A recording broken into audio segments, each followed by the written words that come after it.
If I have a bar magnet, please listen. If I have a bar magnet is the simplest form of magnet. If I have a bar magnet, every magnet in the world has two poles, the north pole and the what? South pole. The north pole is called the supplier pole and the south pole is called the receptor. What do I mean? Please listen and sit quietly. Every magnet in the world has two poles, north pole and the what? South pole. The north pole is called the supplier, the south pole is called the receptor. No matter how small a magnet is, it can generate electricity. But you need to understand the concept of magnetism before we talk about electromagnetism. Alright? Now, consider a simple bar magnet having two poles, north pole and south pole. Now look at this. This magnet can attract or repel any metallic substance. It can attract itself, it can attract any metallic substance to itself because of the polarity of the poles. Now, in every magnet, please listen attentively. Every magnet has a point where the magnetization is greatest. Every bar magnet or every magnet has a point where magnetization or the intensity of magnetization is greatest. And that point is at the edge. At the edge of any bar magnet, the intensity of magnetization is greatest. I'm taking from what you know to what you don't know. Please listen. So when I explain the phenomenon of electromagnetism, you won't get lost. How do we know that the edges is where we have the greatest magnetization? If you dip a bar magnet into what is called iron filing, if you dip a bar magnet into what is called iron filings is when iron has been grinded to powdery form, just like a powder. When iron has been grinded to powder, it's called iron filing. If you dip a bar magnet into iron filings, you find out that these iron filings are more at the edges. They are very, very sharp and they are tiny. Most of you have seen it before, but you don't know it's called iron filings. Those iron filings are more at the edges compared to the center or any other point of the bar magnet. That is to tell you that at the edge of a bar magnet, the intensity of magnetization is what? Greatest. And that is why if you want to generate currents with magnets, we use the edges and not the center. Are you following? We use the edges and not the center because at the edge we have the greatest intensity of what? Magnetization. So in electromagnetism, if I have two magnets positioned side by side, this is a magnet, this is north pole, this is south pole, and I have another magnet, this is north pole, this is south pole. Look at this. These two magnets, look at this. At the edges, this is south, this is north, this is north, this is south. These two magnets will attract themselves. If you bring two magnets together, you will just experience a kind of attraction. They will attract themselves. Now, what does it mean? It means that whenever two magnets are placed side by side, there is something called a magnetic force of attraction. Magnetic force of attraction is what generates a magnetic field. Please listen attentively. I said when you place two magnets side by side, there's a force of attraction. That force of attraction is called what? Magnetic what?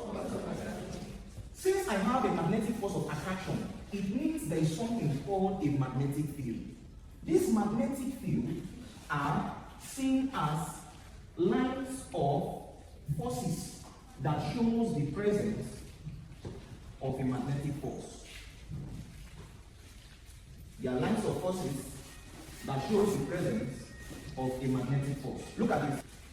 Now, what does it mean? Please listen attentively. When you place two magnets side by side, there is a force of attraction. I want you to get the main point. Please listen. If you do not get it from here, every other thing I'm going to be talking about till the end of this class will look like a movie to you, because the topics are related in magnetism.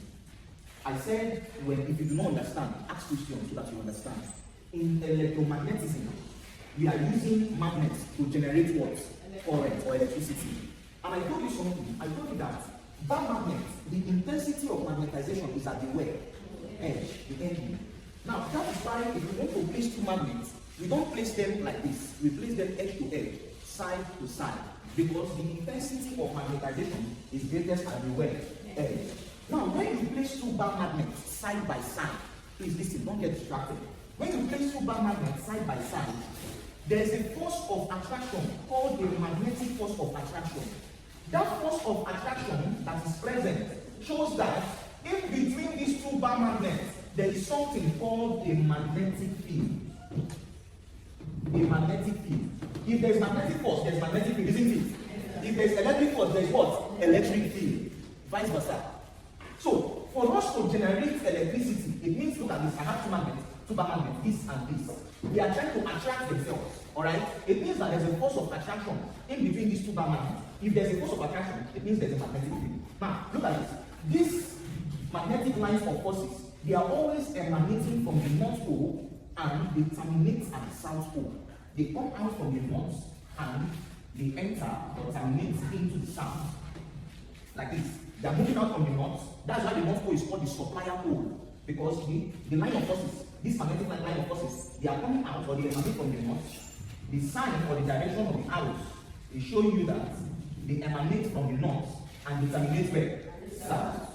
Now, these lines, please listen attentively. These lines that I drew from North to South are called magnetic lines of forces, or you can call it magnetic field lines. This magnetic field lines shows that there is a magnetic field. Magnetic field lines shows the presence of a magnetic what? Field. Listen. The more the magnetic field lines, the greater the what? Magnetic field. See, if I keep adding more magnetic field lines, the greater the magnetic field lines, the greater the what? Magnetic field. The more you increase these lines, these magnetic lines of forces, the more you keep increasing these lines of forces, the greater the magnetic what? Field, and the greater the magnetic what? Force. Isn't it? Please was. When you place two bar magnets side by side, alright, there's a magnetic force. For the fact that there's a magnetic force, it means there's a magnetic what? Field. This magnetic field are shown by what is called magnetic field what? Lines. The greater the magnetic field lines, the greater the magnetic force, and the greater the magnetic what? Field. So what happens in electromagnetism is that a conductor or a particle is placed in between two bar magnets. So if I place a conductor is just a copper wire. In physics, when you hear us say a conductor, it's just a copper wire. If I place a small conductor in between these two bar magnets, I can place one conductor, I can place two conductors. If I place a conductor or a wire in between these two bar magnets, because there is a magnetic force of attraction between these two bar magnets, this is trying to attract this wire, this bar magnet is trying to attract this wire, that process will make this wire to rotate. Now, when this wire rotates, because of the magnetic force of attraction between these two bar magnets, I place a wire in between both of them. Because of the magnetic force of attraction, this wire is going to rotate. Now, when this wire rotates, it produces current. It is the current that is, see, this is the principle of any type of generator. The generator is in your house, the engine, any turbine, industrial machines, they work with the principle of electromagnetism. Anything you can start and it produces current works on the principle of electromagnetism. It means you have two bar magnets, and those two bar magnets, they are winded with either a wire or a coil or a solenoid or a toroid. Now, because of the force of attraction between those two bar magnets, it's going to make the wire or that coil in between or that particle. Whenever you have two bar magnets, the simple concept is this. Whenever you have two bar magnets and you place anything in between, because of the force of attraction, that thing you place in between is going to do what? Rotate. And that rotation is going to produce what? Current. Do we understand the principle of electromagnetism? Yes, sir. Are we good? Yes, sir. Alright.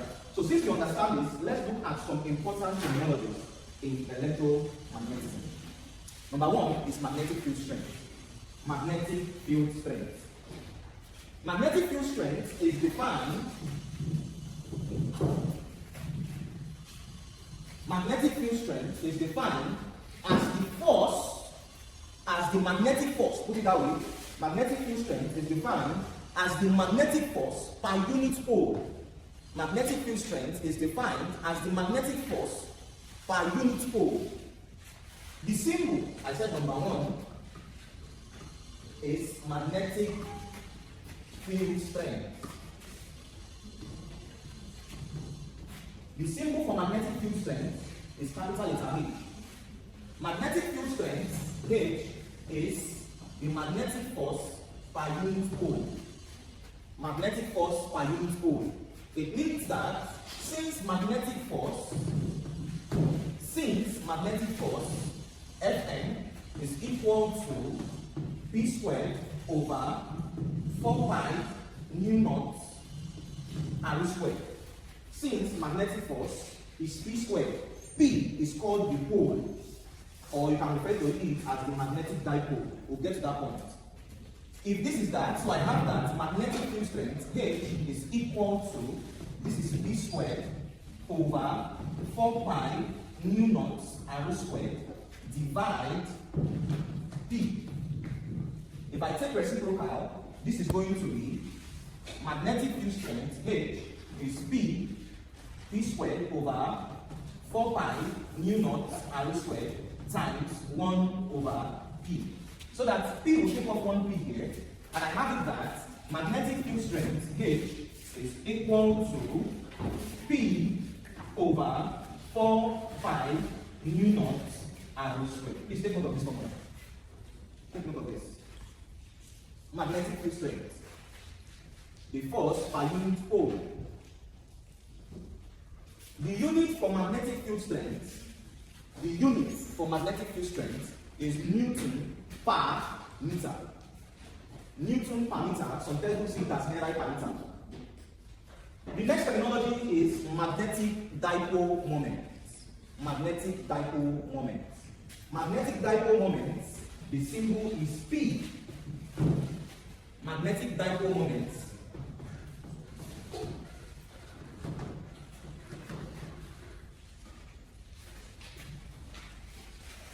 it can be called magnetic moment. It can also be called magnetic moment. Is it that you call it magnetic dipole moment or magnetic moment? Magnetic moment is the product of magnetic field strength and length. The product of magnetic field strength and length is magnetic dipole moment. Magnetic field strength and magnetic dipole moment. Alright, if we know these two terminologies,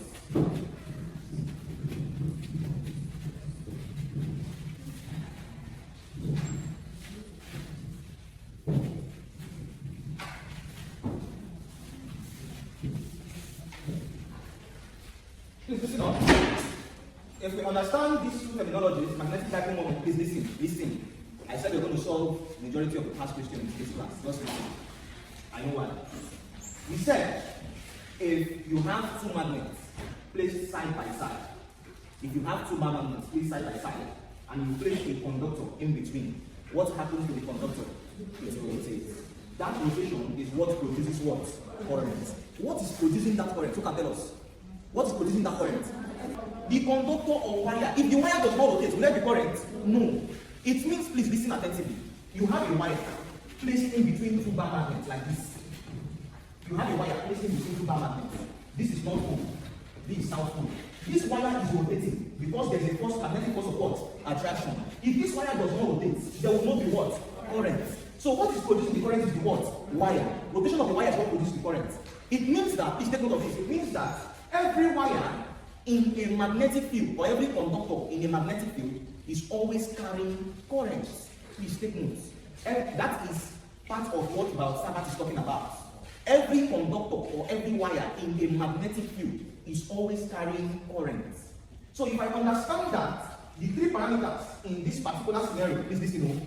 In this particular scenario, there's magnetic force, isn't it? In this particular scenario, there's a magnetic force, isn't it? Yes. Magnetic force, Fn. There's magnetic force. There is current, isn't it? Yes. There is magnetic field, isn't it? Yes. And one last parameter, the length of the what? Conductor or wire. Are we following? So, what is this? Listen. It means that the magnetic force that is produced by these two bar magnets is having a direct proportion to four parameters. Number one, the magnetic force is directly proportional to the current. Please don't forget this, I'm writing. Number two, the magnetic force is directly proportional to the magnetic field. Number three, magnetic force is directly proportional to the length of the conductor. And number four, the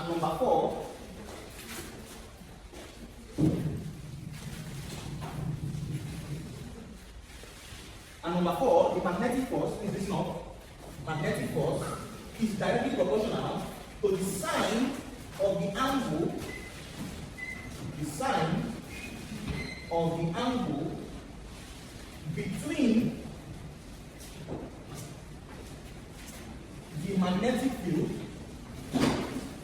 and the wire. Please look at this. I said when a conductor, please listen. When a conductor is placed in between two bar magnets, the magnetic force produced by these two bar magnets is directly proportional to four parameters. Number one is directly proportional to what? The current. Number two, magnetic force is directly proportional to the what? Magnetic field. Number three, magnetic force is directly proportional to the length of the what? And number four, magnetic field is directly proportional to the sine of the angle between the magnetic field and the what? Are we good? Yes. So if I know that this is a direct relationship, I can relate all of this by saying that magnetic force is directly proportional to B, I, L, and what? Sin theta. Because magnetic force is directly proportional to these four parameters. So if I introduce a constant to remove this proportionality sign, if I introduce a constant, call that constant K. If I introduce a constant, this proportionality sign will change to an equality sign. It means that magnetic force is equal to K, B, I, L, sin what? Theta. What is K? Let's continue from this aspect. K is called permittivity of free space.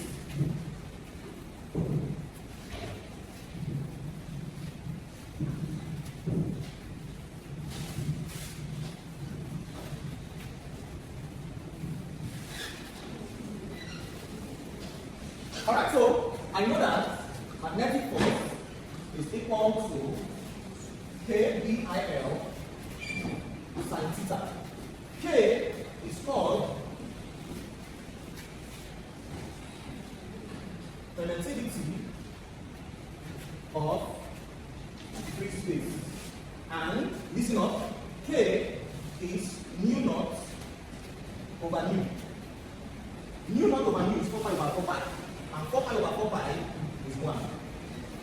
So, if K is 1, it means the formula to calculate magnetic force in a wire is equal to BIL sin theta. This is the formula that is used to calculate magnetic force in a wire. What was placed in between the two bar magnets is called a what? Wire. So whenever you see a question in magnetism that asks you what is the magnitude of the force or what is the magnetic force in a wire or conductor, provided you see the word wire or conductor in the question, provided you see the word wire or conductor in the question, this is the formula we're using. Now, what if an electron is placed in between the two bar magnets? This first scenario, we place a wire. What if we decide to place an electron or a particle that cannot be seen with the naked eye in between two bar magnets? What will happen? Please, is there any question from this? Two bar magnets. What is going to happen? If I place an electron, I have two bar magnets, and I place an electron E. Look at us, look at try. Please listen. Whenever you place a body in a magnetic field, the body must do what? Rotate. Are you following? Whenever you place a body in a magnetic field, what happens to that body? It rotates. But what happens here is that since this is an electron, is this, since this is an electron, it is too minute to be seen with the naked eyes. So it cannot generate current. The one that generates current is what you can see with the naked eyes, and that's what they want. Wire, isn't it? So if you place an electron, please get the message, don't get distracted. If you place an electron in between two bar magnets, this electron does not produce current. Instead, this electron becomes charged. It becomes charged to a very high voltage. It becomes charged to a very high voltage. And that is the principle of cyclotron. That is the principle of cyclotron. That's the next topic.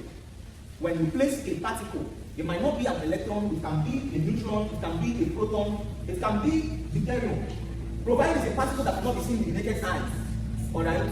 Provided it's a particle that cannot be seen with the naked eyes, it is going to become charged to a very high voltage. But if it's something you can see with your naked eye, what happens? It will produce current. Let's look at magnetic force in an electron. Hope you understand this phenomenon. Do you understand this phenomenon? Yes.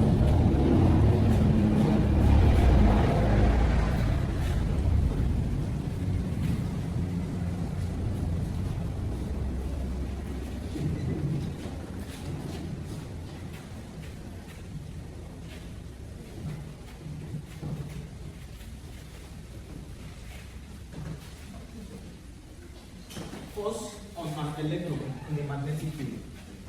From current electricity, I know that charge is equal to current times time. If I make I current subject of the formula, current is equal to Q over T. Such that if I substitute, I can decide to call this equation 1, call this equation 2. Now substitute I or substitute equation 2 into, please put your phones on silent. Thank you. Into magnetic force is equal to BIL sin theta. Substitute equation 2. Wherever I see I, I'll replace it with what? Q over T. Such that magnetic force of an electron, this formula BIL sin theta is magnetic force of which one? Or what? Now, to get the magnetic force on an electron in a magnetic field, it is equal to, wherever you see I, replace it with Q over T. So I have this to be B Q over T times L sin theta. But I know that displacement over time is equal to what? Velocity or speed. So the formula to calculate magnetic force on an electron, magnetic force on an electron is equal to V what? Q. V, because distance over time is what? Velocity. L over T is velocity. So V Q V sin what? Theta. This formula is used to calculate magnetic force on an electron in a magnetic field, where Q is a constant of 1.6 times 10 raised to the power minus 19 whole. Q is a constant. Let's take two questions and we proceed. Two questions. Question 1. If you have a question, please ask. Question 1. Question 1. An electron experiences a force of 3.2 times 10 raised to the power minus 13 Newton. An electron experiences a force of 3.2 times 10 raised to the power minus 13 Newton. When passing through a magnetic field, of 0.72 Tesla, an electron experiences a force of 3.2 times 10 raised to the power minus 13 Newton. When passing through a magnetic field of 0.72 Tesla, what is the velocity of the electron? What is the velocity of the what? Electron. I forgot to say something. Please take note of this. I gave you two formulas. Please listen up. I gave you two formulas. Fm is equal to BIL sin theta. And I also gave you Fm is equal to BQV what? Sin theta. Please take note of this statement. For this one, if the wire is right, you can write it up, you can write it anywhere, you can highlight it. It's a very important statement. If the wire is parallel to the magnetic field, the magnetic force is always zero. If the wire is parallel to the magnetic field, the magnetic force is always what? Zero. Condition 2. If the wire is perpendicular to the magnetic field, I said condition 1, if the wire is parallel to the magnetic field, the magnetic force is always what? Zero. Condition 2, if the wire is perpendicular. For something to be perpendicular, it means theta is 90. For something to be parallel, theta is what? 180. This it is the force that I said is 0. If the wire, condition 1, if the wire is parallel to the magnetic field, when something is parallel, theta is always 180. If the wire is parallel to the magnetic field, the force is always what? 0. The force is always 0. Condition 2, if the wire is perpendicular to the magnetic field, the force, if the wire is perpendicular to the magnetic field, the force is always maximum. The force is always maximum. The force is always maximum. I'm saying this statement because of those in Faculty of Science. Because they can ask you, what is the maximum force? What is the maximum force? And you can be asked to give your reason why. The reason, whenever you have a maximum force, is because the wire is always perpendicular to the what? Magnetic field. Question 2. That's question 1. Question 2. Question 2. Question 2. What is the current? What is the current on a wire of? What is the current on a wire of length 200 centimeter? What is the current on a wire of length 200 centimeter? What is the current on a wire of length 200 centimeter? What is the current on a wire of length 200 centimeter? Carrying a force of 4.5 Newton. Carrying a force of 4.5 Newton. Carrying a force of 4.5 Newton. When placed at right angle,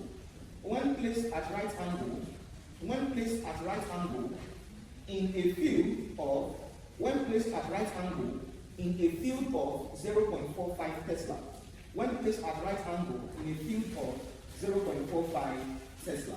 When placed at right angle in a field of 0.45 watts Tesla. That's it. Let's start with question 1.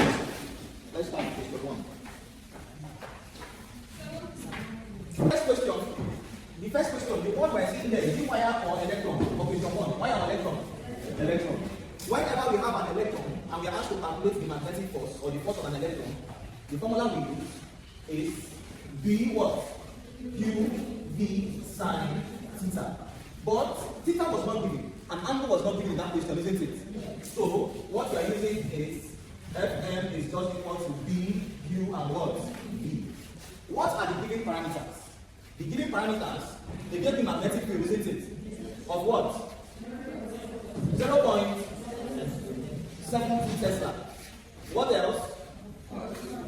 Force of what? 3.2 times 10 raised to the power minus 13. What else do they give to me?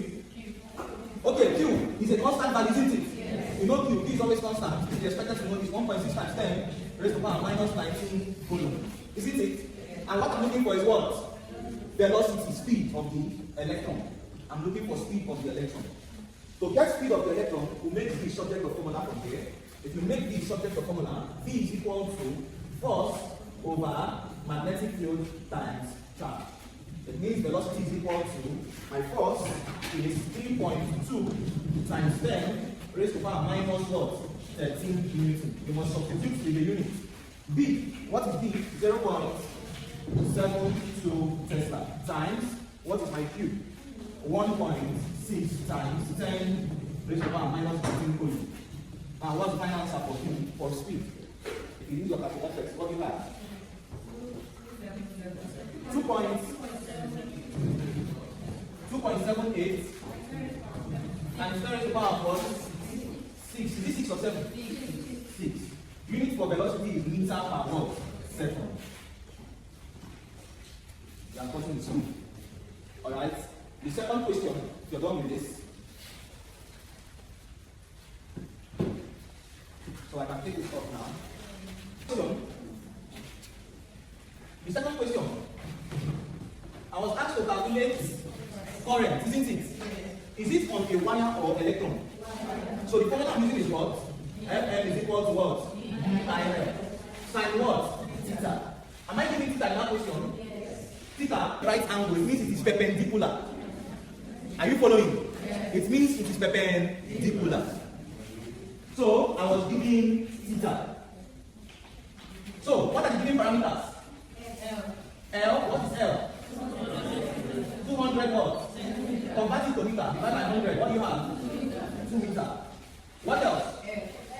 Force. What is the force? 1.5 Newton. Good. What else? Which one? Magnetic field. What is the magnetic field? 0.45 Tesla. And I'm looking for what? Current. I also have theta. What's my theta? So I'm looking for current. Alright? If you first of all write out your parameters this way, it gives you an error. So therefore, rather, current I is equal to magnetic force all over what? B L sin theta. So by substitution, current I is equal to my force is 4.5 Newton all over my B is 0.45 Tesla. Observe what I'm doing. I'm writing with the units times my L is 2 meters times sine 90. So who can do this? Give me the final answer. 5 unit for current is what? Ampere. 5 ampere. So the current is 5 ampere. Are we following? Let's talk about Hall effect. Please, is there any question from this? So I can take this part off, right? It's either you call it Hall effect or Hall EMF. It has 3 names. It's either you call it Hall effect or Hall EMF or Hall voltage. Alright? Are we there or we are here? Who is still writing? Okay. Hall effect was discovered by Sir Edwin Hall in 1879. Hall effect is the production of EMF. Should I proceed? Hall effect was discovered by Sir Edwin Hall in 1879. How did he discover it? It's the same phenomenon of electromagnetism. Hall effect or Hall voltage is the production of EMF across a conductor. The production of EMF across a conductor in a changing magnetic field, perpendicular to a current. Perpendicular to the current. I take it again. Hall effect is the production of EMF across a conductor. The production of EMF across a conductor, it must be in a changing magnetic field.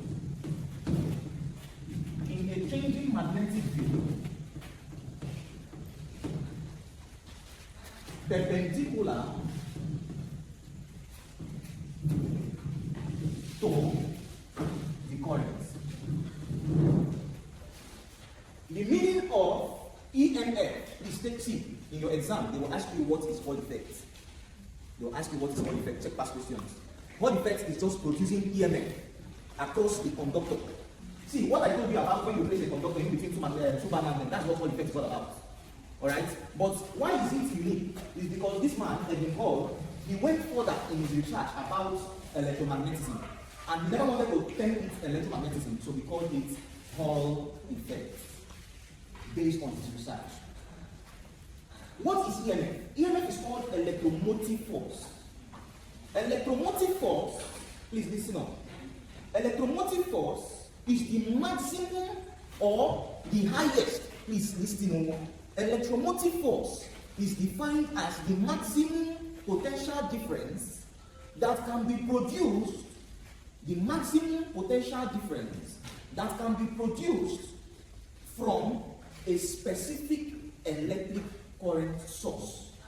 The maximum potential difference that can be produced from a specific electric source is called EMF, in case of exams. Mathematically, Hall effect, please listen attentively. Mathematically, Hall effect or Hall EMF or Hall voltage mathematically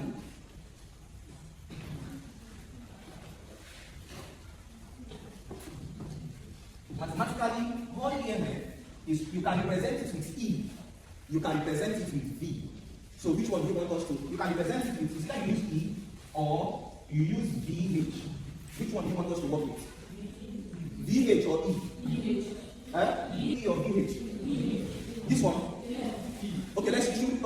Let's use E. So anywhere you see E is representing Hall what? EMF or Hall what? Voltage or Hall what? Effect. Anywhere you see E. Okay? So mathematically,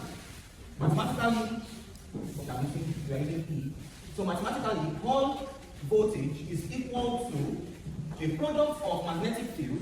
Please listen, you solve your test past question. It's from this formula. Hall EMF or Hall voltage is magnetic field times the length, please listen, times speed. This formula is very important to exams.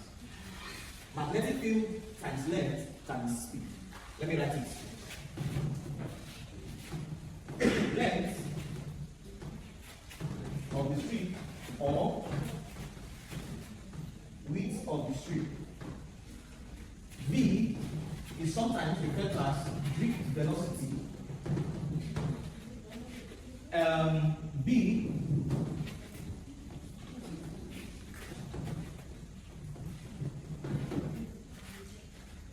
since I know that this is equal to this, please put this in brackets. This is the most important equation in Hall effects or Hall EMF. If they ask you to calculate the current, blah blah blah, you must use that formula, provided it's Hall effects. Alright, so let's make it look beautiful. Both we know the unit of length, the velocity and this. Alright. From current density, I know that current I is equal to number of charge. Current I is equal to number of charge per unit volume times Q times A area times velocity. From current density, I know that current is equal to NQAV. Call this equation 2. I'm trying to make that formula look good. Substitute. Okay, make V subject of formula. Okay.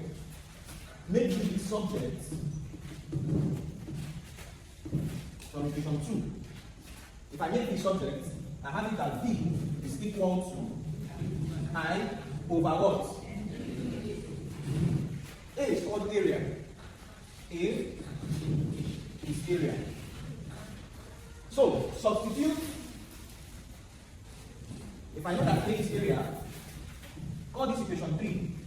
Substitute equation 3 into equation 1. Substitute equation 3 into equation 1. So we'll have something that looks like this.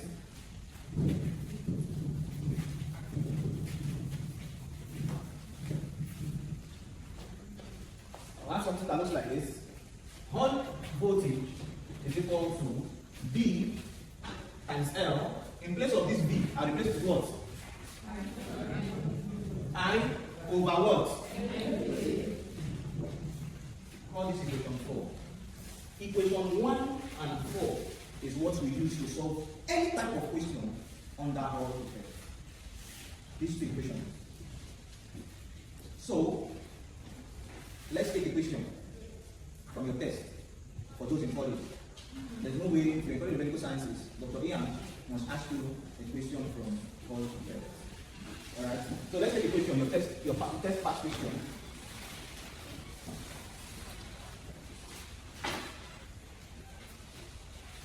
Alright, are we ready? Should I proceed? Okay, a wire of 0.2 meter. A wire of 0.2 meter moves across a uniform magnetic field. A wire of 0.2 meter moves across a uniform magnetic field in which the induction is in which the induction is 4 times 10 raised to power minus 2 Tesla. In which the induction is 4 times 10 raised to power minus 2 Tesla. Please put your phones on silent. A wire 0.2 meter moves across a uniform magnetic field, in which the induction is 4 times 10 raised to power minus 2 Tesla, at a velocity of 8 meters per second. At a velocity of 8 meters per second. At a velocity of 8 meters per second. Please, those in college, take note of this. It was asked in both the test and the exams by the same lecturer. At 8 meters per second. I. What EMF is induced in the wire? What EMF is induced in the wire? That is I. What EMF is induced in the wire? If the wire is in a circuit of resistance, if the wire is in a circuit of resistance, if the wire is in a circuit of resistance, 0.2 ohms. Are you there? If the wire is in a circuit of resistance, 0.2 ohms. This is how you write it, 0.2 ohms like this. 0.2 ohm. 0.2 ohm. What current flows through it? What current flows through it? What current flows through it? What current flows through it? What force must be applied to the wire? What force must be applied to the wire to keep it moving through the magnetic field at that velocity?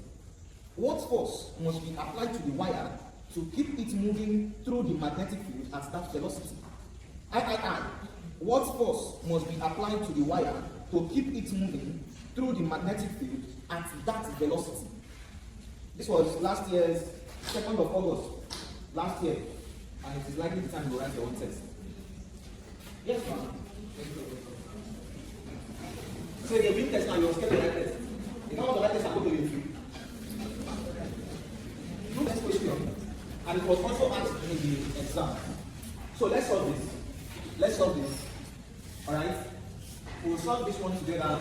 You will solve the next one for me. I won't solve that one on the board. So, solution. That is a 3-in-1 question. First of all, let's write out our given parameters. What was given? What was the first parameter that was given in that question? Length. What is the length? 0.2 is already compacted, isn't it? What's the next one? Magnetic field B. What is it? Minus 2. What's the next one? Velocity. What is 8 meters per second? What? Can you give me any other thing again? Any other thing? No. Before you start saying I, isn't it? So, what is the I? The I part of the equation. You said we should calculate what? EMF. Good. So, are we using equation 1 or equation 4? Equation 1. Equation 1, recall. I can say recall, you're calling the attention. Alright? Recall that all EMF is equal to BL what? B. Such that EMF or voltage is B by B is 4 times 10 raised to power minus what? 2 Tesla times my length is what? 0.2 meters times what is B? Velocity 8 meters per second. If you multiply this, please, what do you have?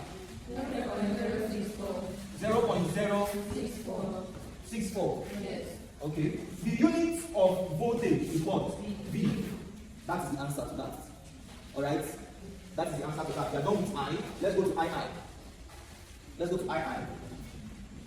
II. Please, if you don't understand anything in Hall effect, equation 1 and 4, grab it. What did you say we should calculate? I was asked to calculate what? Current. Isn't it? Good. And I was given a resistance of what? Since I am seeing a resistance, what comes to my head is Ohm's law. That is, Ohm's law is V is equal to I what? I. But what we are using to represent all EMF is not V. You said to use what? E. You work with what you are using. If I was using VH, I would write it as what? VH. But since we are using E, but V is equal to E. I'm using E to represent my whole EMF. So E is equal to I what? I. So make I current subject of formula. Current is equal to E over what? I. And what's my E from here? 0.064 volts. All over resistance 0.2 ohms. So what do I have? 0.32 watts amperes. Is there any confusion?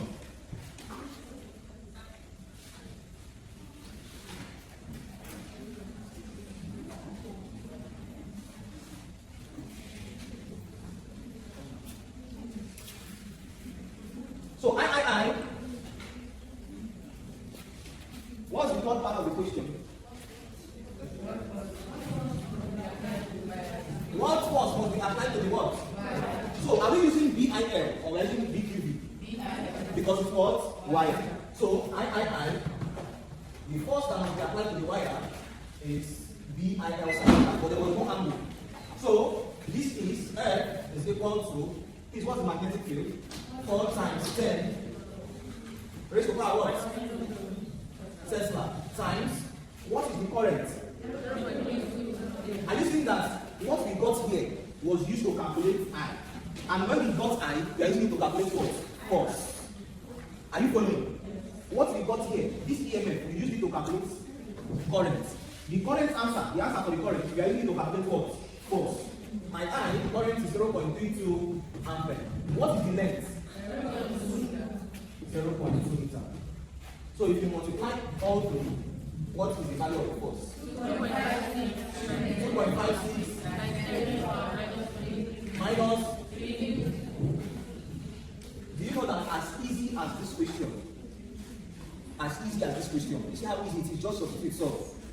Not everybody got it. Even the formula was an issue. It was in the exams that they got it very well. All EMF is very important, equation 1 and equation 4. Is there any question? Okay, let's take one last example for the second. So we have solved the question from the past question. We have solved this question 2b. This is the PDF of the past question I sent to you. Question 2b, we have solved it. Okay, so let's take another question on Hall effect. Question 2. In a Hall effect experiment, a current of 3 ampere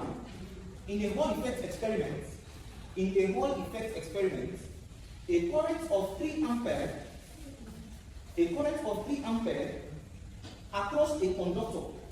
A current of 3 ampere across a conductor of width 1.0 cm. Of width 1.0 cm. Having a transverse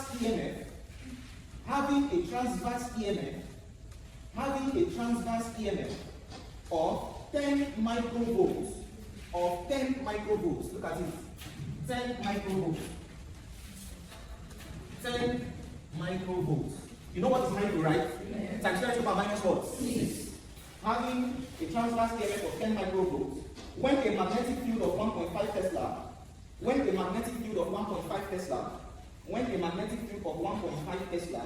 passes perpendicular through the thin conductor. When a magnetic field of 1.5 Tesla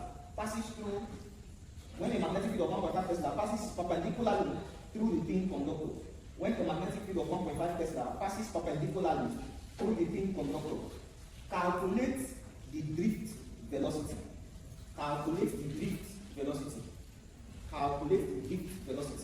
So let's proceed. So let's solve that question. Calculate the drift velocity of the charge carriers. So which equation are we using? Equation 1 or equation 4? Look at the parameters. Okay, let's start. Solution. Let's write out the given parameters first. You see that we are going to use equation 4. Given parameters, what was given to me in that question? Current, I. What is current? 3 ampere. What else? Length. What's length? 1.0 cm. Converting to meter. 0.01 meter. What else? B. Magnetic field. What magnetic field? 1.5 Tesla. What else? E. Okay. Microvolt, right? So 10 times 10 power minus 6 volts. Is that all? Theta? What is theta? Okay, so what is my equation 4? Who can remember equation 4? E is equal to what? BL and what? Q A, isn't it? This is equation 4. What is my equation 1? E is equal to what? BL B. Now they said I calculate drift what? Velocity. Remember, there was a time we made V subject of what? What is V equal to? From T, from I is equal to NQAV. What is V equal to? I over NQA. Isn't it? What I'm looking for is drift velocity. So, which of these equations have we come across this? Are we using, let's call this equation 1, 2, and 3. Which one are we using to calculate drift velocity? Equation 1, 2, or 3, based on what you have. Equation 1, 2, or 3. Look at it very well. Ask yourself, look at this. This is how you know. Did they give me this thing? This n is this thing. Do you know the meaning of this n? This n is called number of charge per unit volume. Number of charge. N is called number of charge per unit volume. Since they did not give me n is called n is number of charge per unit volume. The unit of this n is coulomb meter cube. Coulomb meter cube. Are you seeing anything having coulomb meter cube in the given parameters? No. Mark up back here. Look at this. Equation 2, equation 1, there is no n. Q, I can write it to be a constant, it is an electron. A is what? Area. Is there area? No. Go to equation 2. Equation 2, did they give me E? Yes. Do I have B? Yes. Do I have L? Yes. So can I get B? Yes. So equation 2. Now compare equation 3. If I want to use this one to get drift velocity, do I have I? Yes. Do I have N? No. Do I have A? No. This Q can be a constant. So I am not using equation 1 and what? 3. So what I'm using is equation 2. So somebody should solve. Make this subject of formula and solve. V will equal to E over what? Yeah. So somebody should solve and give me the answer. 6.67 times 10 raised to the power what? Minus 4 meter per second. So that's it. Please ask questions where you don't understand. Please ask questions. Ask questions where you don't understand. Yes.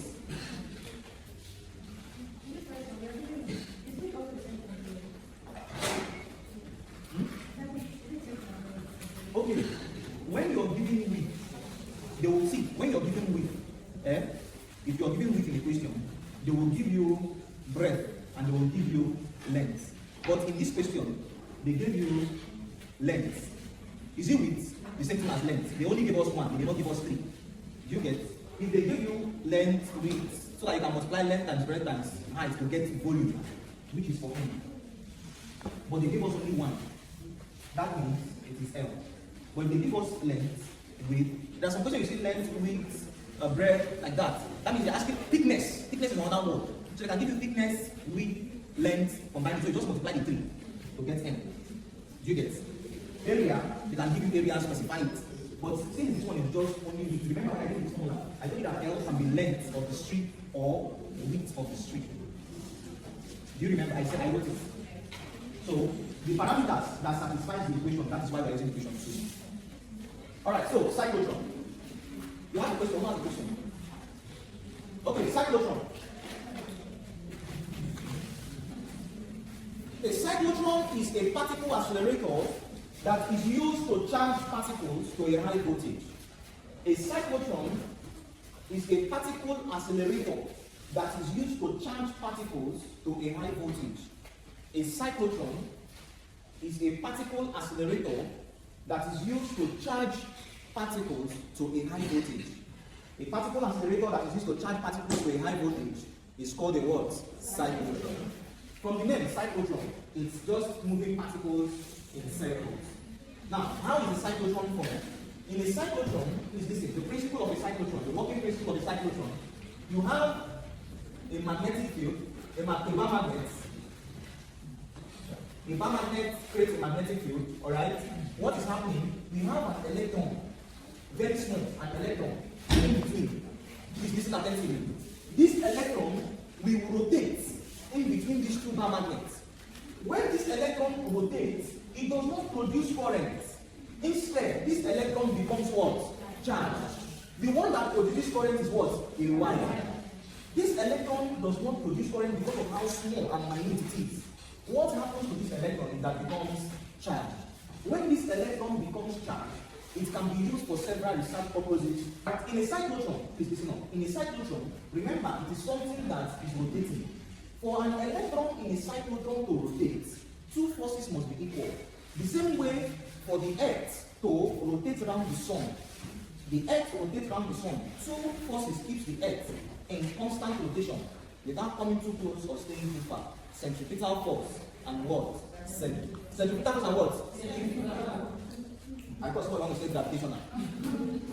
Centripetal force and what? Centrifugal force. So for a cyclotron, in a cyclotron, for an electron to rotate, two forces must be equal. Number one, centripetal force. Number two, magnetic force. Remember, we have magnetic force on a wire and magnetic force on a what? Electron. This force, this magnetic force we are talking about, is it a magnetic force on a wire or on electron? On electron, because what is rotating in this cycle, in this magnetic field is what? Electron. The formula for centripetal force is what? mv squared over r is equal to the formula for magnetic force of an electron is what? BQV. Isn't it? Yes. Such that V will take up one V here, and I have this to be mv over what? R is equal to BQ. Are we following? Yes. If I make R a subject of the formula, if I make R radius subject, if we make radius subject, I will have it that R is equal to magnetic field times charge. Is it? No. R is equal to, if you cross multiply, isn't it? You have mv over what? BQ. This is the formula used to calculate the radius of a particle in a cyclotron. Please take note of this. This m is called the mass of an electron. This q is called charge of an electron. So the two parameters they give to you is speed and magnetic field. So whenever they give you speed and magnetic field, you can calculate the radius of a cyclotron. M is a constant, Q is a constant. The value of M, mass of an electron, is 9.1 times 10 raised to the power minus 31 kilogram. And the value for QE is 1.6 times 10 raised to the power minus 19 watts. So let's take a typical example. Example 1. A cyclotron of accelerating proton. A cyclotron of accelerating proton. A cyclotron of accelerating proton moves with a magnetic field of 1.5 Tesla. Moves with a magnetic field of 1.5 Tesla at a maximum speed. At a maximum speed that is 75% the speed of light. At a maximum speed that is 75% the speed of light. Calculate the radius of the accelerating cyclotron. Calculate the radius of the accelerating cyclotron. Open a bracket. Take MP. You know what is MP? Yeah. Mass of what? Proton. This one now is a proton, not what? Electron. They said take MP. Mass of proton to be 1.67 times 10 raised to the power minus 27 kilogram. Take MP to be 1.67 times 10 raised to the power minus 27 kilogram. So let's solve that question.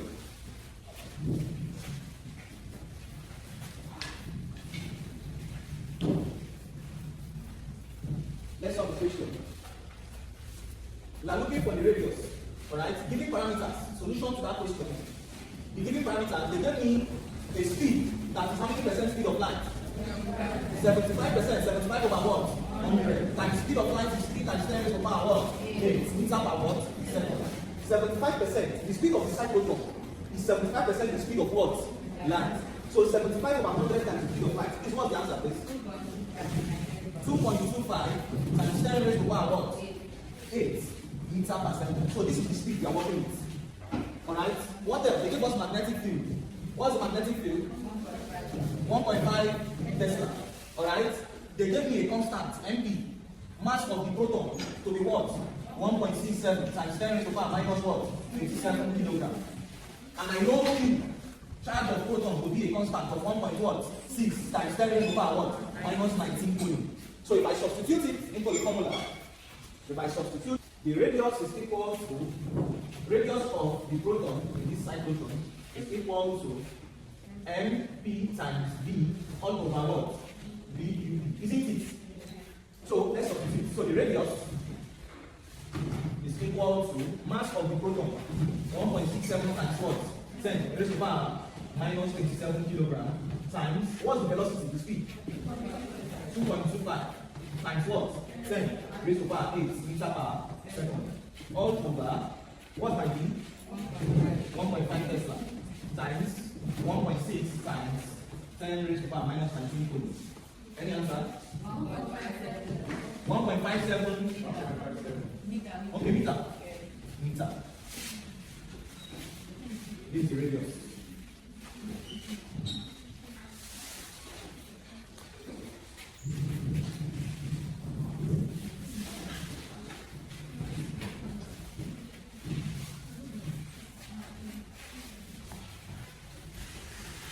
Let's look at frequency and period of the cyclotron.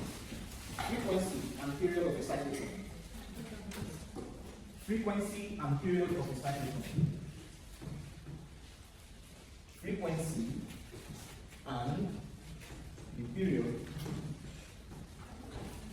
of the cyclotron.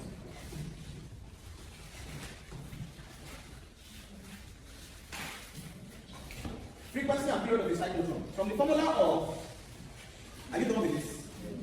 Are you done with this? Okay. From the formula of radius of the cyclotron, radius is equal to mv over dq. But rotational dynamics is telling me that linear velocity is omega r. Linear velocity is equal to angular velocity times what? Radius. First semester. Such that radius is equal to m, in place of this v, omega what? R over what? dq. Do we understand? Yes. Cross multiply, by cross multiply, I have arrow dq is equal to m omega what? R. R will take off R. So I am left with dq is equal to m omega.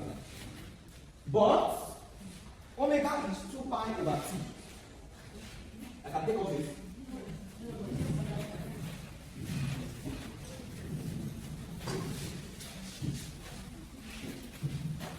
But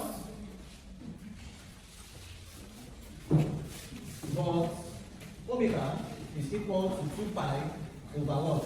T. From rotational dynamics, 2 pi is 360. If we substitute it there, we have it that dq is equal to m 2 pi over what? T. If you make t is called period. If you make t subject of formula, t is equal to 2 pi what? M over what? dq. This is the formula for period of the cyclotron. Period of the cyclotron is 2 pi m over dq. It means that frequency is 1 over period, isn't it? So frequency of the cyclotron, frequency f is just the opposite, reciprocal dq over 2 pi m. Example 2. After this, we'll look at Biot Savart. It's a 3-hour class. So don't get tired. It's a 3-hour class. I want to look at everything. That's why I go in college. It's because it's of more benefits to you guys. Especially in college. So, example 2. Example 2. Calculate the frequency of a cyclotron. Calculate the frequency of a cyclotron and period You're calculating two things. Calculate the frequency of the cyclotron and period. If the magnetic field is 5.5 Tesla, if the magnetic field is 5.5 Tesla, at a maximum radius of 55 millimeter, at a maximum radius of 55 millimeter, at a maximum radius of 55 millimeter, at a maximum radius of 55 millimeter. Open a bracket.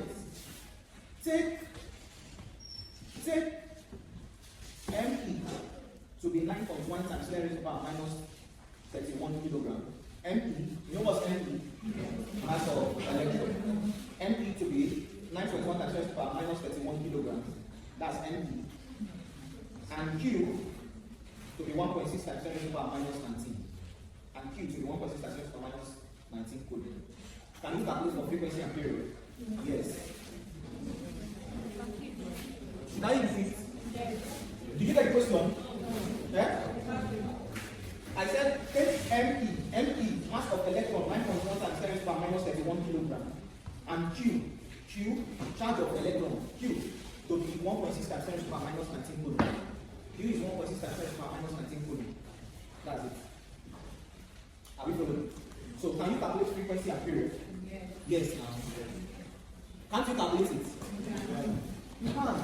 Look at this now. Period is 2 pi. Pi is 3.14 what? 2. This M is mass. The constant they gave to you 9.1 times 10. Did I give you P? Yes. This one is what? 1.6. It means that radius that is there to what? Confuse you. Are you using radius to calculate period and frequency? No. The radius is just there to confuse you, to throw you off balance. It is not all parameters you use to calculate. The radius is just there to throw you off balance.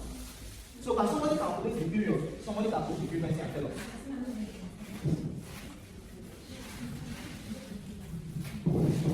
We'll round up with Biot Savart.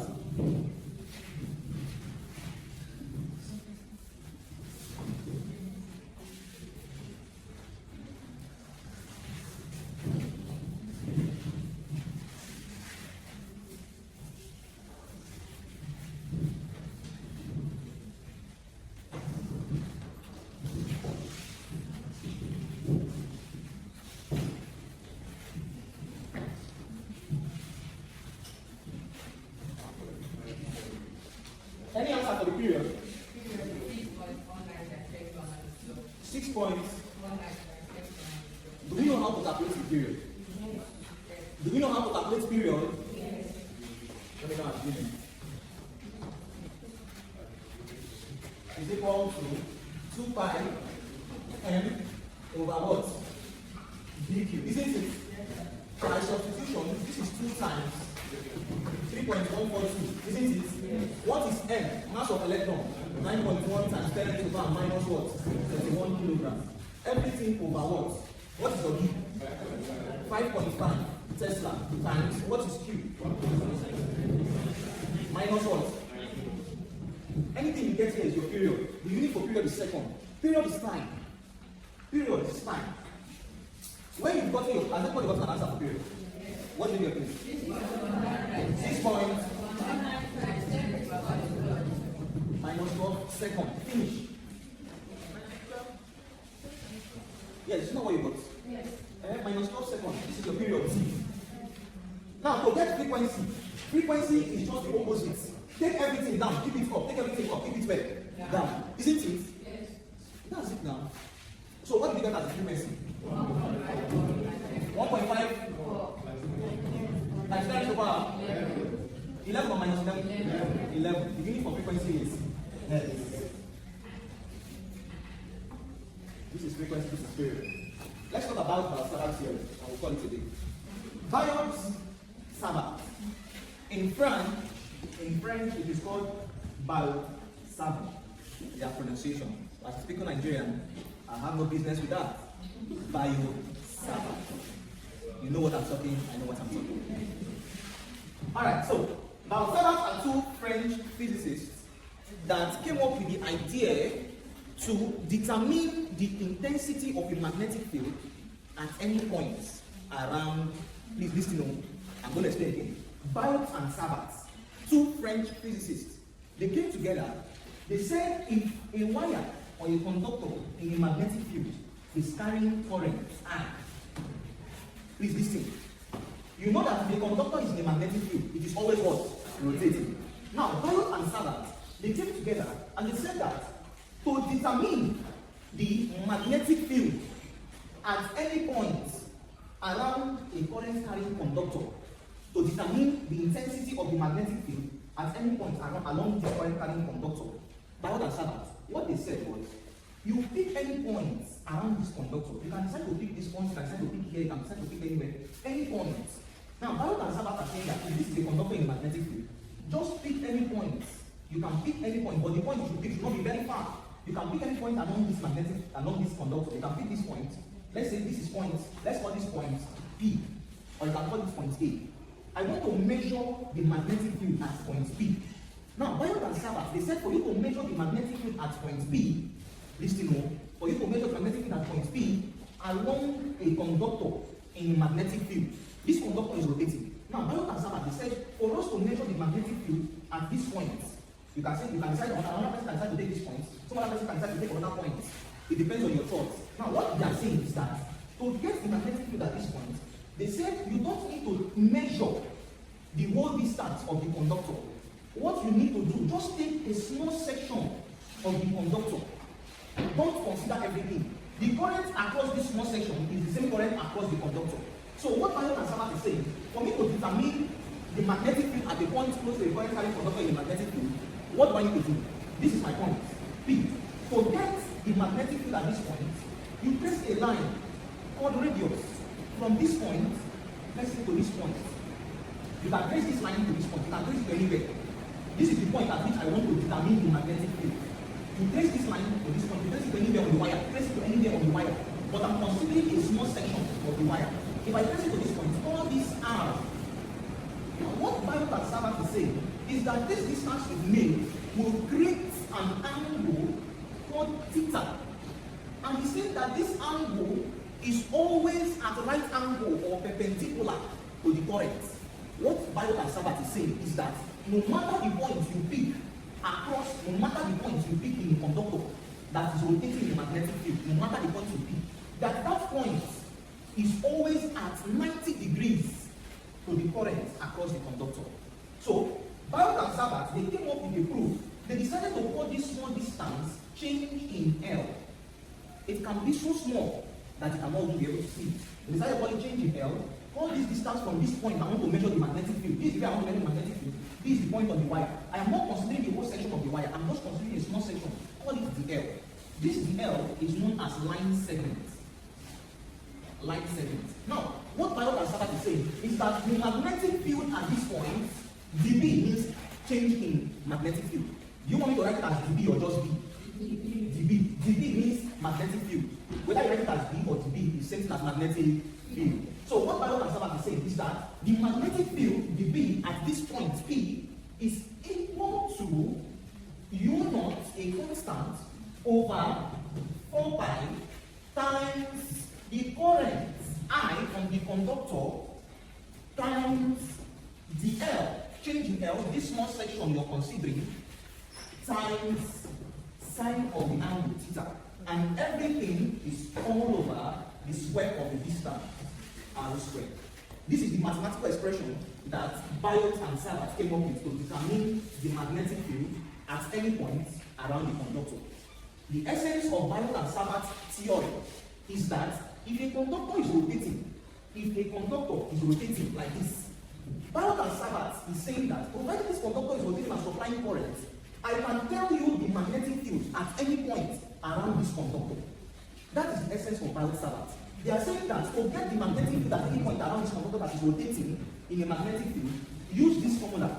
Magnetic field is equal to U naught over 4 pi times current times dl times sine theta. But since theta is perpendicular, and when it is perpendicular, it is how many degrees? 90. And change in L is just a small distance that is considered along the conductor. Let's decide to give it 1 millimeter. If this is 1 millimeter and this is 90, by substitution, it means that magnetic field is equal to what? U naught over what? 4 pi times my current time times the L is what? 1 millimeter, isn't it? Times sine what? 90. Everything is over R squared. Sine 90 is what? What's sine 90? So if sine 90 is 1, it means according to Biot Savart, the formula to calculate magnetic field is equal to U naught I over 4 pi R squared. This is Biot Savart theorem.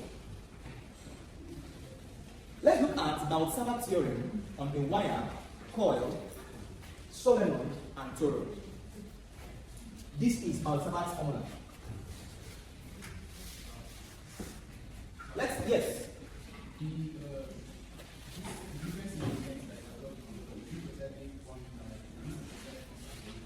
It's a precise constant. We assume, since it is very, very small, we assume it could be 1 millimeter. We can assume it could be 1 meter. Since it is a small, see, it depends on the length of this conductor. If this conductor is in millimeter, then the smallest line segment would be 1 millimeter. If this conductor is in meter, then the smallest line segment will be 1 meter. So for me to write 1 millimeter, it means this conductor is in what? Millimeter. I can still take dl to be 1 cm. Alright? So, magnetic field in a wire. Look at this. Look at this. Please listen. A wire is just a metallic material that is straight. Anything that can conduct electricity that is straight is called a wire. It's either we call it a wire or a conductor. When you take a wire, is listening, the essence of Biot Savart is that you can determine the magnetic field at any point along a what? Conductor. Know this formula. This is the formula we use to get every other one. A wire is just a metallic material that is linear. If I take a wire and please listen. If I take a wire and I make it into several turns, if I take a wire that is straight like this, and I decide to make it into several turns like this, if you make the wire into several turns, what you form is called a coil, like mosquito coil. Do you get it? If you take this coil and you make a coil into several turns like this, you form a solenoid. If you take a solenoid and you make it into several other turns, such as what is found in turbines and several bigger industrial engines, you will have something like this. This is called a toroid. So, Biot Savart is saying that there is a formula to calculate magnetic field in a wire. Biot Savart is saying that there is a formula to calculate magnetic field in a coil. Biot Savart is saying that there is a formula to calculate magnetic field in a solenoid and that of a what? Toroid. Are you following? Yes. So that is what you want to know. The formula for magnetic field in a wire, coil, solenoid, and what? Toroid. After that, we'll answer your past test question and we're done. So the first one, magnetic field in a wire. Magnetic field in a wire. That thing is very fast.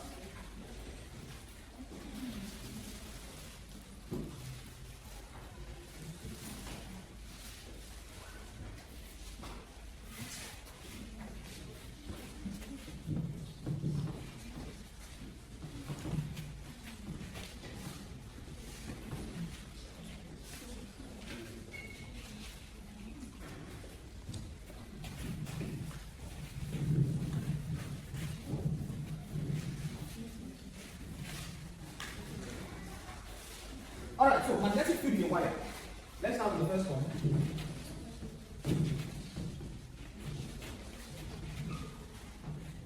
Magnetic field in a wire or conductor. From Biot Savart, magnetic field B is equal to U naught I over what? 4 pi R squared. Isn't it? Yes. This is Biot Savart. So to get the magnetic field in a wire, you multiply by 2R. R plus R, the perimeter of the wire. Alright? R plus R, 2R. Such that 2 will take off 4, R will take off 1 R. So the formula to calculate magnetic field in a wire is U naught I 1 over 2 pi R. Please take note. Whenever they say calculate the magnetic field in a wire, this is it. U naught is a constant, 4 pi times 10 raised to the power minus 7, then right bar, enter.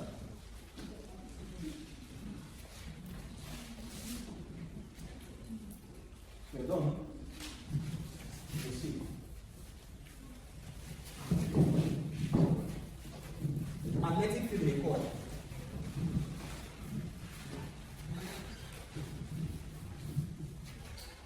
Magnetic field in a coil.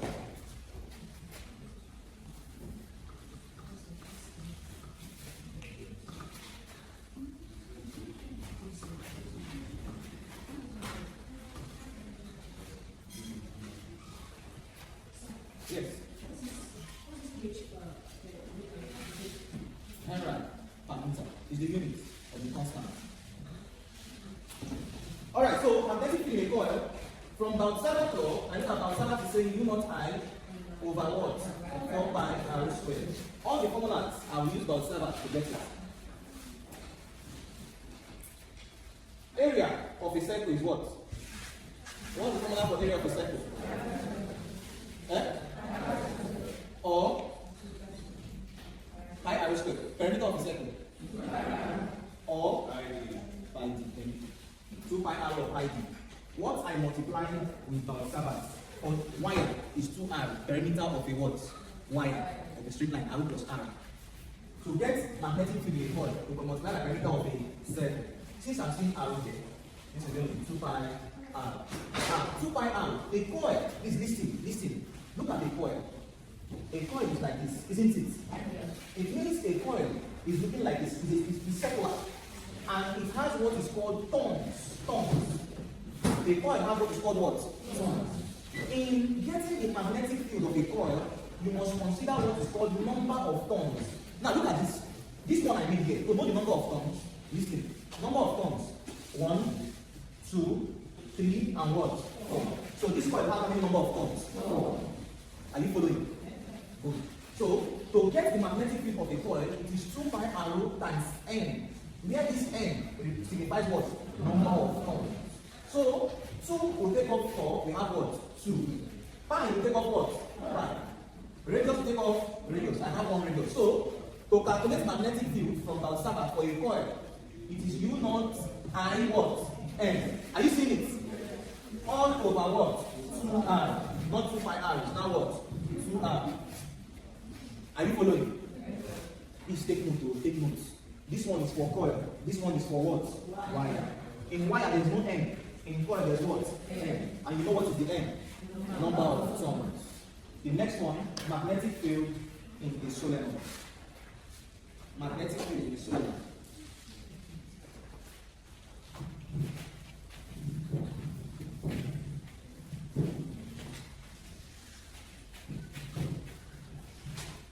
Magnetic field in the solenoid.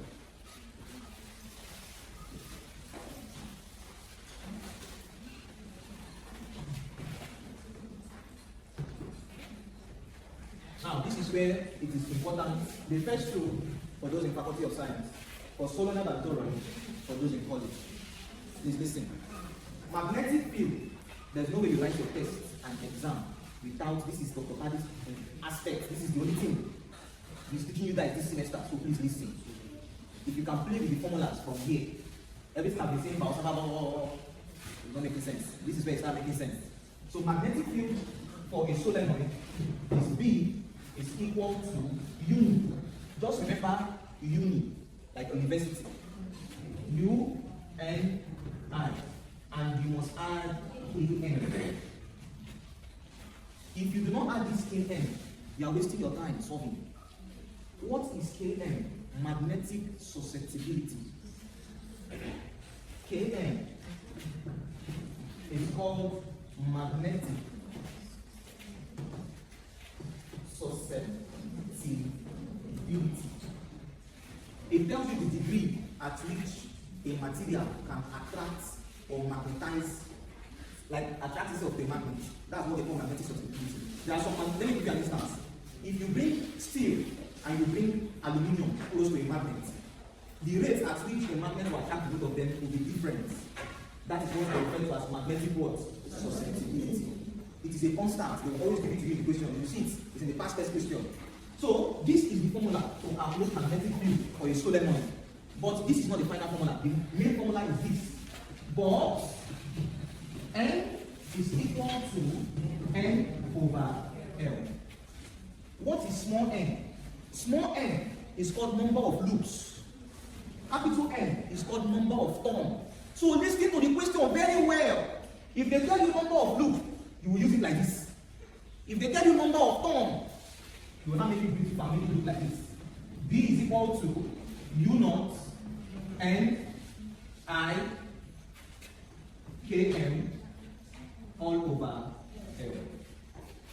Please, if you're in college, matter your department, this is talk about this part. This is in the first question. It's even in this exam. Ask questions. I'm going to answer. Is there any question? Small n is n over what? L. Small n is called number of what? Loops. Capital N is number of what? Turns. L is what? Length. This is the formula to calculate magnetic field in a solenoid. Now let's look at magnetic field in a toroid. In a toroid,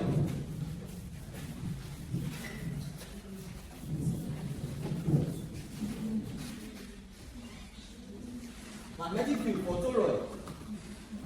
for toroid is the same thing. For toroid, B is equal to U. And we must add what? NQ. We must add KMO. If you're solving a question like this, your subconscious will tell you that you must add what? KM. So, for toroid, N is equal to NT. Do you know why solenoid is N over length? It's because solenoid is linear, but toroid is circular, isn't it? So, that is why this N is over 2 pi r. The difference between solenoid and toroid is just this L. For solenoid, it is over length. For toroid, everything is over 2 pi volts r. So, it means that magnetic field is U naught N I K M, everything over what? 2 pi r. Finish. These two formulas are almost looking alike. Please take note of this, all college students. If you're done with this, let us stop your test station so you can solve today. Okay, just 2 minutes to write. 2 minutes.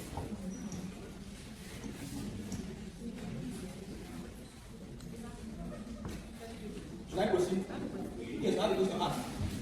You said that one of them is for number of loops. Small n is number of loops. And the big n is Number of turns. means that they can give us a question with number of loops, yes. Not give us a question. If they tell you number of loops, it means you just use it direct. But it's very rare before they give you number of loops. It's always number of what? Turns. A toroidal solenoid, a toroidal, like a toroidal, like this. A toroidal solenoid.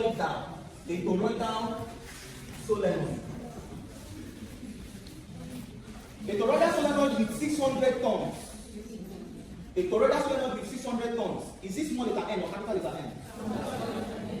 600 turns. Capital letter N. Capital letter N. I told you that small letter N is number of what? This one number of turns.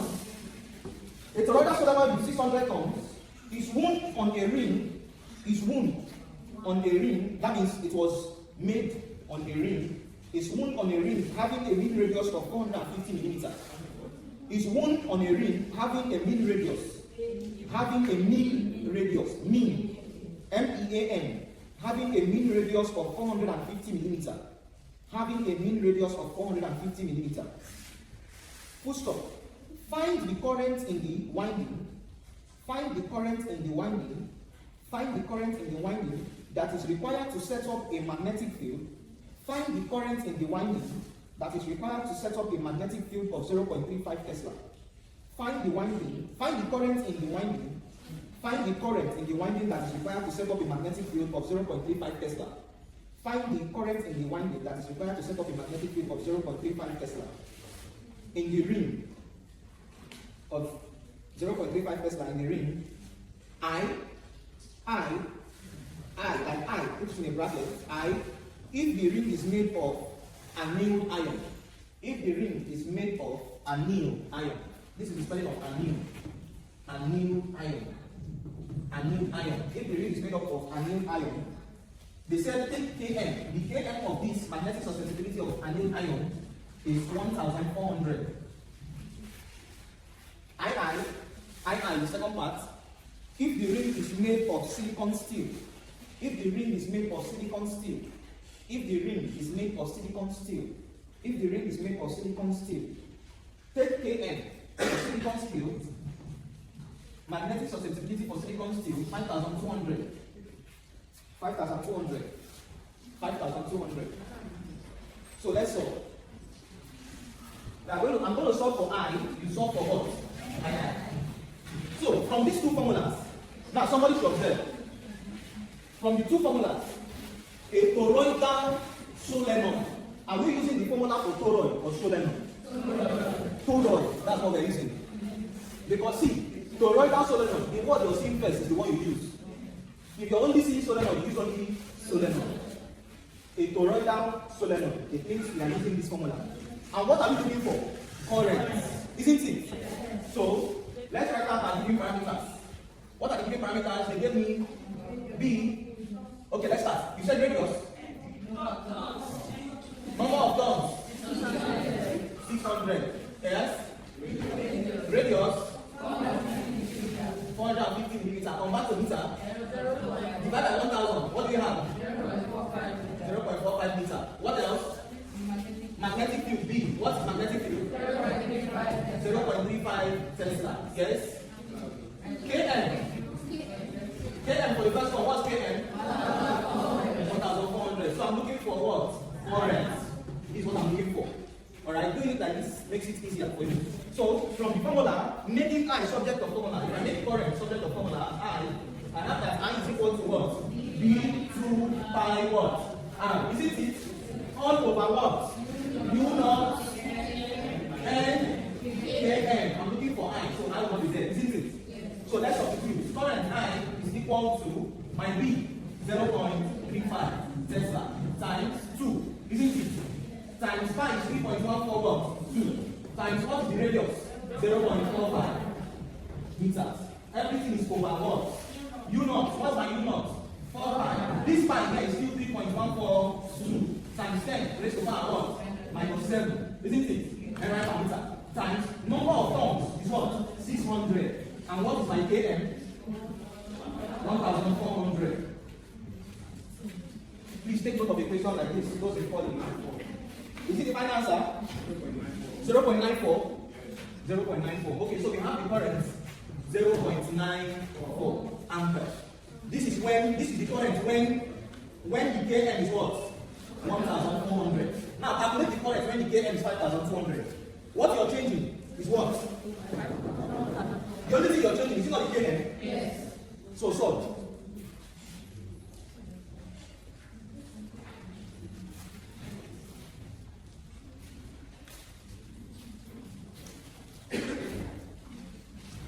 Any answer yet? 0.0 when the Kn is 5200. 0.25 ampere when Kn is 5200. Please, if you're in college, take note of these two formulas. This is the most important aspect that Dr. Paddy, this is the only thing he's teaching you. It's not actually teaching you plenty of other things. These are the only things. And hysteresis. Hysteresis is when a magnetic material still retains its magnetism or its magnetic property after demagnetization. We'll talk about that later. But please take note of these two. Alright? Is there any question? Those in science, your own solving, you won't add Km. Hope you understand. The only difference between this formula for those in college and those in science is the addition of what? Km. If you're in sciences, you don't add what? Km. Are you following? But if you're in college, you must add what? Alright. So you.